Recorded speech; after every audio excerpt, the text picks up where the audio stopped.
Bom, Fábio, é muito característico, né? Porque o Trump, desde do período pré-eleitoral dele, lá atrás, né? Período eleitoral e o governo dele extremamente permeado por polêmicas, né? Por bravatas, por polêmicas, por condução até na prática de algumas bravatas, provocando aí uma desestabilização em vários pontos, né, e criando ali uma rede de apoiadores muito perigosa para a democracia. E acho que no final do governo dele, essa postura dele exacerba a polêmica e passa a ser uma ameaça efetiva para a estabilidade democrática, para a estabilidade institucional dos Estados Unidos, sem contar que isso manda uma mensagem importante para outros países do mundo, né? Curiosamente, alguns líderes conservadores europeus estão meio que se afastando até da postura do Trump, né? Lembrando que, do ponto de vista da estratégia política, você tem que ter a máquina política para alçar posições de liderança, né?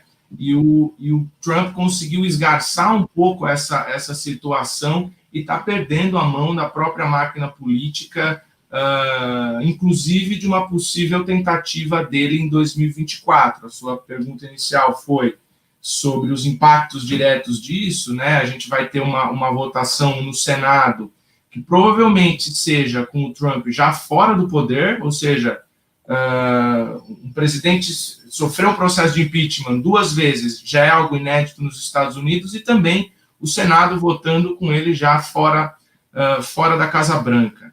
E essa votação acontecendo, ela tem um impacto justamente no que pode vir a acontecer depois, se ele quiser ser candidato em 2024. Então, em resumo, se ele sofrer o processo de impeachment, passar no Senado com maioria de 2/3, né, existe mais uma votação prevista para, em termos, caçar os direitos políticos dele, e aí é uma maioria simples que pode tomar essa atitude, né? Então, o Trump está bastante enfraquecido, mas o trumpismo não necessariamente, e os apoiadores também não necessariamente enfraquecidos. A gente pode conversar mais sobre isso.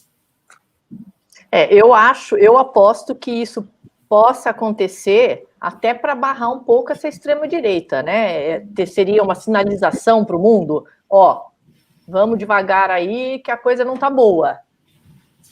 Olha, eu não sei se consegue barrar, não. Eu acho que esses grupos se articularam, eles têm atitudes, né? Eles têm vindo aí à tona. Essa invasão do Capitólio é dos acontecimentos mais relevantes sobre isso. E eu acho que o Trump saindo de cena, independente de 2024 ou não, outras lideranças conservadoras podem tentar capitalizar politicamente o trumpismo e esses apoiadores, né? Então, acho que uma das perguntas importantes para a gente olhar para frente é como vai ficar o Partido Republicano no Senado, por exemplo, quem apoia e quem não apoia o Trump ainda, e se ele não puder concorrer em 2024, quem são as lideranças do Partido Republicano que vão tomar aí à frente e como essas lideranças se comportam, principalmente em relação a esses grupos, né? Porque para esses apoiadores do Trump, tudo que ele está fazendo é louvável.